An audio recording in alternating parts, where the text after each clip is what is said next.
اهلا وسهلا بكم في فيديو جديد مع منجز. ايوه التشكيله دي بقى من زمان ما شفناهاش والله يا عم منجز. يا اهلا بكم في فيديو النهارده، فيديو الاربع ولعات من ولعات رونسون سفينه، يعني الحكايات الجميله ايام زمان، ايام الجمال، ايام العشق الحلال. فرجني بقى يا عم الجمال كلهم على الحته الاسطوريه اللي اتضافت للكوليكشن بعد ما عملنا المقارنه الجميله ما بين الاتنين، موديل السبعينات وموديل الثمانينات اللي كانوا بجراب جلد. دي من غير جراب خالص، وحاله زي ما انت شايف من بره الله عليها فابريكا. غالبا دي كانت بجراب واتشال من عليها، فحالتها ما شاء الله ما فيهاش فيها خربوش.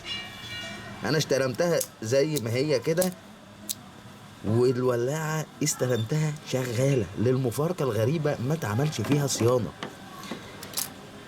الحاجه الوحيده اللي كانت بايظه فيها السوسته بتاعه الحجر، ودي تم اصلاحها، وعملت فيديو بقى مخصوص للناس حبايبي اعضاء القناه ازاي وانا بصلح الولاعه دي وفككها عشان اسلك الحجر. اللي عايز يشوف الفيديو ده بقى طبعا يقول لي انا عايز اشوف الفيديو. تقول لي بتعلى وتوطى منين يا منجز؟ فاقول لك من المكان ده كده، ده مكان التعليه والتوطيه.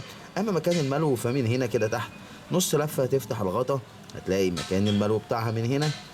اما مكان تغيير الحجر اللي كان فيه الصيانه هو الجزء ده، ولازم تكون فنان وانت بتفك المسمار عشان ما ينطرش منك. ايه الفن في الموضوع؟ ان انت لما تيجي تفك المسمار او تقفله ما تشيلش صباعك غير لما تتاكد ان هو قفل. كده انا اتاكدت، كده انا جربت، كده الولاعه شغاله تمام ما شاء الله. اللي زيها ومقارنه بيها هي الولاعه الرونسون السفينه، نفس الموديل بتاع السبعينات برضو وبجراب جلد. بص بقى اتفرج يا معلم.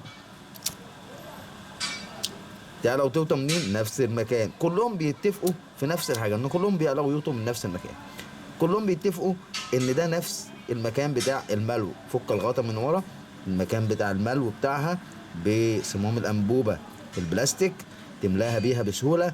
ومن هنا كده ده مكان تغيير الحجر رونسون انجلاند بسهوله جدا. تقدر تقراها فار فلام، تقدر تعشقها من كتر الجمال. الحتتين بقى اللي جايين بعد كده دول موديلات التمانينات، وواحده بجراب وواحده برضو من غير جراب. يلا كده نبص مع بعض. الفرق بقى ما بين موديل السبعينات والثمانينات هو الفرق ان دي الغطا بتاعها مش بيفتح، ودي الغطا بتاعها بيفتح لفوق. دي شغاله بنظام رفاعه، دي شغاله بنظام كاتم للي هيفهم بقى في موضوع الغاز. تعالى كده نبص على موديل الثمانينات اللي بالجراب الجلد، كلهم شغالين ما شاء الله بكفاءه عاليه جدا. فالحق بقى لو انت عايز تقتني واحده عشان مش بعد ما يخلص تقعد تقول لي انا عايز منهم يا عم منجز. رونسون ميد ان انجلاند، مكان تغيير الحجر ثابت، مكان الملو ثابت، مكان زيادة الشعلة وتقليلها ثابت. يعني انت ثابت وانا ثابت وكله ثابت في مكانه.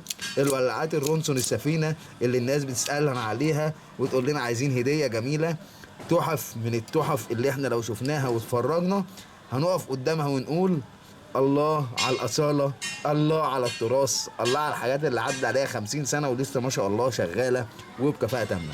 قول لي في كومنت بسم الله ما شاء الله، وأحلى سلام.